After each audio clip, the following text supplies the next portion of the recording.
Hello beautiful people and welcome back to my YouTube channel. Today we have such a fun and exciting video. It is going to be my February wrap up. Now in the month of February I read 6 books, 3 were audio and then 3 were either physical or on my Kindle. They were some very highly anticipated reads for a lot of people and I just cannot wait to get into everything with you guys. So of course don't forget to like, comment and subscribe to my YouTube channel, and then I also have a TikTok and an Instagram linked down below for you guys to find me there.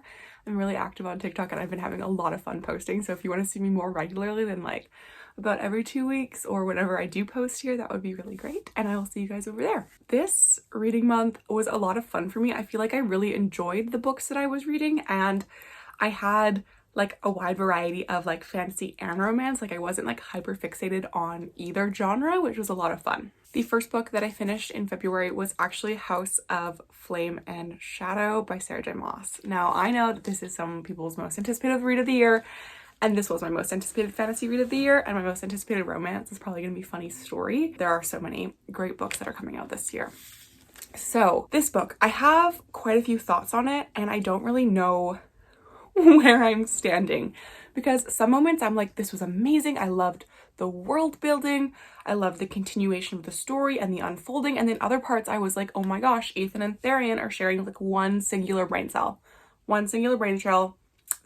for both of them. Like, oh my goodness. And if I am reminded one more time that Ethan plays Sunball, I'm gonna lose it. Which, by the way, reminds me, what do you guys think Sunball is? Because I always just kind of thought Sunball, baseball, softball, but apparently it's basketball. I have no idea, but Ethan's a Sunball captain. I'm so sorry, but there were some things in this book that I didn't really love. Ethan and Tharian sharing one brain cell was a little bit frustrating.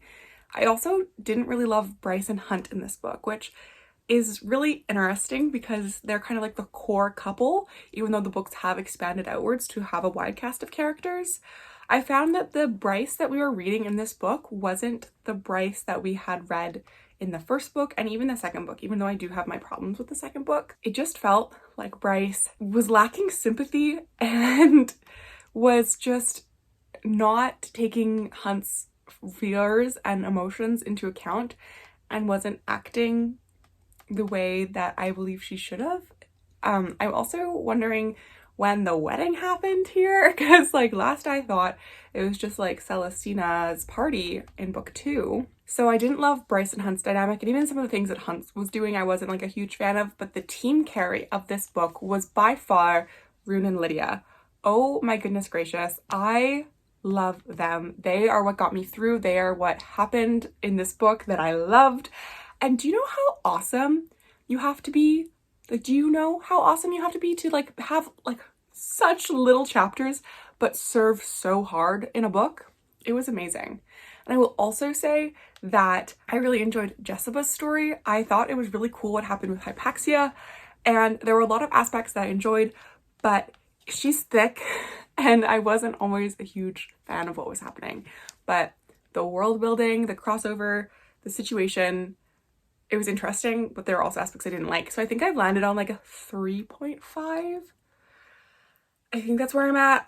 There's so many things that I liked, so many things that I kind of didn't. Moments that I was like enthralled, moments that I wanted to pull my hair out, and like the end battle just wasn't satisfying for me. I felt like we just like, it was like done like that, which didn't really make a lot of sense. So that's kind of my thoughts on this book. The next book that I read was The 7-Year Slip. And I actually have a reading vlog of this one and the next book that I'll be talking about, so you will be able to go watch that on my channel if you want to see more in-depth thoughts and kind of whilst I was reading it. This book was a lot of fun, and it really played with the idea of time and how timing is so important, and also change, and how change is, while difficult, it can also be really beautiful and is also necessary. I don't know, I just thought that it was a really, really interesting book. I loved the kind of like dual timeline situation for the most part. I mean, there was like one particular moment that I won't spoil that I was kind of like, I don't like that.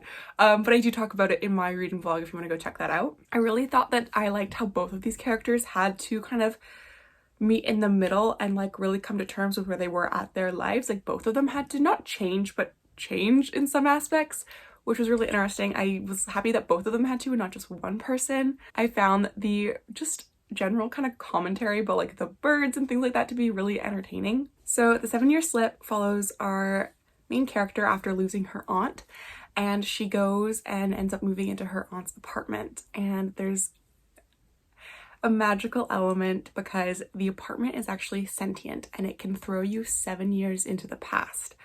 So one day she walks in and all of her aunt's stuff is in her apartment and she's really confused, and she realizes that the apartment has flung her back 7 years, and there's a man in her apartment who is so kind and bakes her lemon things, and she slowly starts to come to terms with the grief that she has with her aunt. She's falling for this person that occasionally appears in her apartment, and she's trying to figure out her life as well.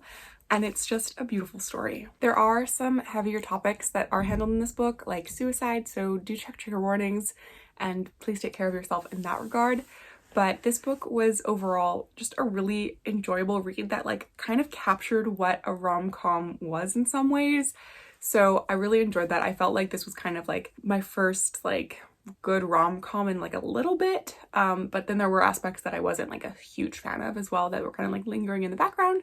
So overall, I ended up giving The 7 Year Slip 4 stars. The book that I read along with The 7 Year Slip was Bride by Ali Hazelwood, and this book was so much fun. Like, I cannot tell you how much of a good time I had with this book. Like, this one was just one that I was able to just read, get lost in, giggle, laugh, not take too seriously, because like it's a paranormal romance between wares and vampires. It's a marriage of convenience. It's just a lot of fun. I cannot tell you how like compulsively readable this book was. Like, it's fast but slow at the same time in some aspects, and I just absolutely adored it. Our main character, Misery, enters a marriage of convenience to the werewolf Alpha, and she is a vampire. Now, Misery has some ulterior motives, a fun little mystery, if you will, underlying why she's going into were territory.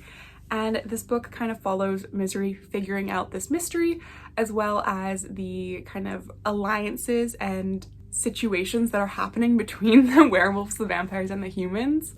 Obviously, that's not the best description of the book, but it's what I got currently, and this book was a blast. I will say it was compulsively readable, but there were like a few points where I was like, hold on, let me read this again, because I'm a little lost at like what's happening in this particular scene. But overall, it was a lot of fun. People say it's Omegaverse. It is, I've been told that it's actually not Omegaverse, but it has Omegaverse aspects, like nodding. If you don't know what that is, honestly, just read the book and figure it out. Don't Google it. I did have to Google it at one point though. I will be honest with you guys. I did have to Google it because I was like, I need some clarification. But this book was a lot of fun. In the end, it was predictable. I did kind of call everything that was occurring. It was still a fun read, and I do have more talking about the dynamics of what I did and didn't enjoy, particularly Misery's inner monologue at times, but that is in the vlog for you guys to go check out. So this book was a 3.75, a really fun time, kind of goofy as Ali Hazelwood books are, but just a blast. Then I read The Assassin's Blade by Sarah J. Maas. This is where I feel like I messed up. There are so many people on the internet that are going to tell you how to read this series of Throne of Glass. And to that I say, listen to them because I listened to my friend and she was like, as long as you read it before Queen of Shadows, like you're chilling. So like read it whenever you want. And I was like, okay, cool. Unfortunately, I think that I should have read it second. I think I should have gone Throne of Glass, Crown of Midnight, Assassin's Blade, Heir of Fire, Queen of Shadows. But I didn't. I did Throne of Glass, Queen of Midnight, Heir of Fire, and Assassin's Blade. I think that I read it right for me, but now looking back, I'm like, oh, I wish I read it differently. Because I read the first two books of Throne of Glass. As you guys know, I have wrap-ups and things on them, but I did not enjoy those books. I didn't like them. I didn't like Selena. I didn't really like the plot. I was like, this is really YA fantasy. I'm not a YA fantasy girly. Like, I know it's just a SJM, but I'm just not a YA fantasy girl. Then I read Heir of Fire and I was like, okay, I see what's happening, and I'm intrigued. I'm enjoying it. The cast of characters is like expanding a little bit, but I still need more. And then I read Assassin's Blade. And this was kind of like a bit of a turning point for me in this series, because I was like, okay, is it still YA fantasy and I'm not loving that aspect? Yes. But are there parts of this that I'm like really intrigued about? Also yes. And I would say the biggest thing with the Assassin's Blade is it introduced me to my love, Lysandra, and I am obsessed with her. So that was really good. These books were divided into I believe four short stories, and there were two that I really liked. I liked the pirate one because I'm curious about that mappage that's happening, and I liked the barkeep, and I think she's gonna come back. Well, I don't think, I'm like 99% sure she's gonna come back, but that is neither here nor there at the moment. The one thing that I will say about the Assassin's Blade is I did not connect with Sam. I didn't, and maybe it's because I already knew what was going to happen, because I went into the series of Throne of Glass knowing way too many spoilers, like so many of the big reveals and the things that happen, like in books that I've read already and books that I'm going to read. Like I know too much. I do, and that's kind of my fault, and also some of the internet's fault. So I knew what was going to happen to Sam, and I didn't emotionally connect with him, and I'm really sad about that. That was kind of my big thing with this whole series. I'm not really emotionally connecting to characters as much, but I'm still enjoying it. I gave Assassin's Blade 3 stars as continuing with kind of the trend of these books, but I really did have a nice time when I was reading them. I was entertained, but it wasn't anything crazy. But I feel like information that I learned in the Assassin's Blade is going to be key later on in the books. Oh my goodness. I'm excited for this one. Okay. I read Ready or Not, and I cannot tell you how many times when I think about this book, I think it's Ready or Not with a K, because I read Bride, and honestly that's horrifying. However, it has nothing to do with Allie Hazelwood. This is an accidental pregnancy book, so I know I've lost some of you already, but this book was so entertaining. I have never listened or read a book in one sitting. I have like a bad habit of starting books kind of at night, because that's when I can do the most of my reading, and then I read until like the dawn, and then I have to sleep, and then like I wake up, and then I like finish it the next day. So like I read it in like a 24-hour period, but not in one sitting. And this book at midnight, and I read it until 7 a.m. I think it was, like 6:45, something in that wheelhouse. That is unhinged. Like that is horrifying for my sleep schedule, but I couldn't stop listening to this book. I needed to know how it played out. And I would say that overall, this book was really nice. It was good. I didn't always love some of the things that were happening with the baby dad, but that's because I didn't want the baby dad. I wanted the best friend's brother. This is about our main character, Eve, who ends up getting pregnant after a one-night stand. And when she tells the man who got her pregnant, he says, "Wow, I actually have a girlfriend now. We were not together at the time, but we are now, and I don't know how to navigate this." So now Eve's kind of like on her own, navigating the world, trying to figure out what to do. Both of her parents were older, so they unfortunately have passed, and she's kind of trying to figure out what's going on. She also has her best friend who's been struggling with infertility, so she can't really lean on her right now. And her best friend's brother ends up being the person that she can really depend on and is going to be there, and is just the sweetest man. Like, I was giggling, I was kicking my little feet. I love him. He is adorable. So this book kind of plays with the dynamic of her and the brother, but also it's like kind of like a slow burn situation. And then we also have like the baby daddy and like his drama. And then we have like our best friend who wants to be here, but has her own struggles. And it was just such like a mess of a situation, but it reminded me a lot of that Jennifer Lopez movie where she gets with the cheese guy.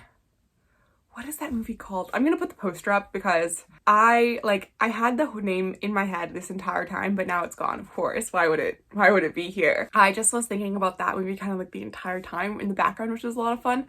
I loved the apartment in this book. Like, I could just picture it perfectly, and I just had a great time. I ended up giving it 4 stars because I was addicted. Like, I couldn't put this book down, but I also was like screaming at my page to like leave the baby daddy. Not that she was with the baby dad, but like just I didn't want him anywhere near this. Like, I wanted him gone because I was like in love with this other man.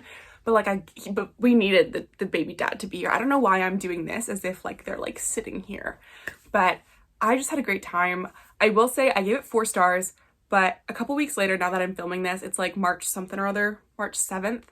I don't really remember a lot that's happened. I'm like looking at my notes, looking at my Goodreads review, because I was addicted.